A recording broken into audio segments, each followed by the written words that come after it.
Shabbat Shalom Umvorach Beshem Hashem Naaseh Venatzliach. Parashat Hashavua et Parashat Vayeshev. Une parasha qui demande beaucoup de réflexion et beaucoup de recul face à une famille totalement disloquée alors qu'elle est la première famille qui compose la famille d'Israël, les 12 tribus d'Israël, avec de la haine contre un frère qui est vendu. Un père qui prend le deuil pendant une longue période de 23 ans, avec Yehuda qui descend de ses frères et qui à force finit par aller avec une prostituée du nom de Tamar qui en réalité se cachait derrière ce déguisement. Et puis Yosef qui arrive dans la maison de Poutiféra pour être faussement accusé d'inceste, puis jeté en prison pendant de nombreuses années, voire 10 ans. Le rêve du début de cette paracha, qui finit avec le rêve du maître échanson et du maître panetier, qui en fin de compte nous feront dire qu'il y a des défaites dans la vie qui annoncent des catastrophes, et il y a des défaites dans la vie qui en réalité cachent de grandes victoires, à l'image de la fête de Hanouka. Puisque la paracha de Vayeshev et de Miketz sont toujours des parachiotes qui accompagneront la fête de Hanouka, d'où de l'obscurité sort toujours de la lumière. Et dans le cas de cette paracha, quand on observe bien les choses, on constatera qu'en réalité, toutes les défaites, toutes les choses qui nous ont fait descendre n'étaient que pour mieux nous faire remonter. Prenons le cas de Yosef, qui est descendu dans le puits, et qui en fin de compte est remonté du puits pour monter beaucoup plus haut et se retrouver Kol Asher Aya Ose Yosef, Hashem Matzliar Beado. Tout ce que faisait Yosef, Dieu lui donnait de la réussite dans la maison de Poutiféra. Par la suite, Yosef est descendu encore plus bas que le puits, dans les cachots profonds de l'Égypte. Nous pourrons remonter la semaine prochaine, vice-roi du monde.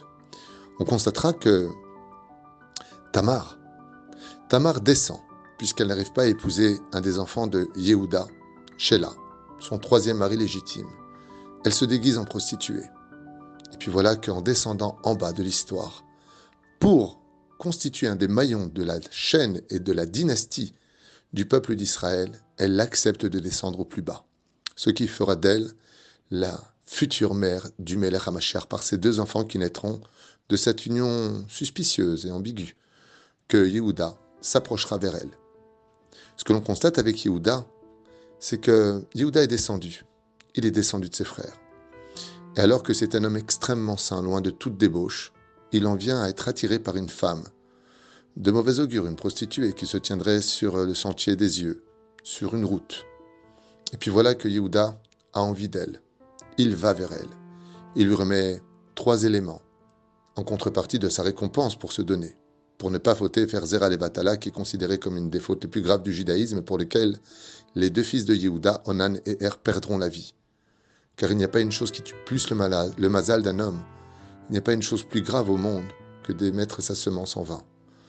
Et malheureusement, Yehuda, dans son malheur, va trouver son bonheur, puisque quand reviendra Tamar, alors qu'elle a tout fait pour appartenir à la dynastie et qu'elle est enceinte, en lui disant « Ta fille, ta bru, Tamar s'est prostituée », Yehuda, qui était chef du Sanhédrin, grand rabbin, le plus connu, le plus médiatisé, dit « Eh bien, étant donné qu'elle est la fille de Shem, et donc elle est indigne de Cohen, eh bien, si elle n'a pas fait ce qu'il fallait faire, la Torah l'a condamnée à mourir, brûlée. Lo alenu. » Qu'est-ce que fait Tamar? Au lieu de dire « Dites-moi, monsieur le rabbin, vous êtes en train de me condamner à mourir alors que vous êtes vous-même le père de ce péché. » Qu'est-ce que fait Tamar? Elle dit, eh bien, je préfère mourir, brûler sur le feu avec des enfants dans mon ventre, que d'humilier une personne en public et de faire croire à tout le monde d'une généralité que si un rabbin est tombé, eh bien, ça voudra dire que tous les rabbinim sont tombés. Je préfère me taire. Je préfère garder les choses, non pas parce qu'il faut taire les choses, mais non. Je préfère faire taire les choses parce qu'il n'y a pas plus grand au monde que celui qui prend sur lui pour laisser briller l'histoire. Et Tamar se tait. Du fait qu'elle se soit tue, la Torah va, Baruch Hashem, diriger une place très importante du nom de Tamar. Tzadik Tamar Ifrach. Tamar devient une femme pure de l'histoire du peuple d'Israël pour l'éternité grâce à ce geste incroyable où elle a préféré mourir que d'humilier l'autre.